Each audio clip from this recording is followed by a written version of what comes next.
So you can see I've got the little shortcuts over here, but I've kind of got this outline going, and I can click and type Introduction to Steve Jobs, and I'm going to get that correct.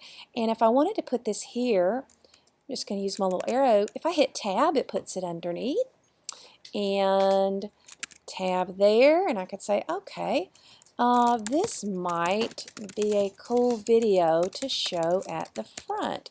So for when you're giving a speech or creating some sort of video, typically you're going to want to open with a wow. So you may want to have a wow and an intro, have your 3 points, and have your conclusion. And you can do your full organization in here. Now, when I'm done, I can hit the shareable link. This is a secret shareable link I can just share with my teacher and turn in on my learning management system, Haiku, or whatever it is you use. And that person doesn't even have to log in. So that's really cool.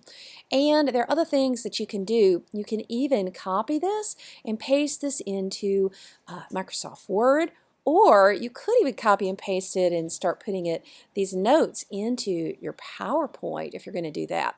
So there's a lot of different features that you have in this outliner tool. Just a fantastic tool to be able to organize speeches and drag all kinds of things in there.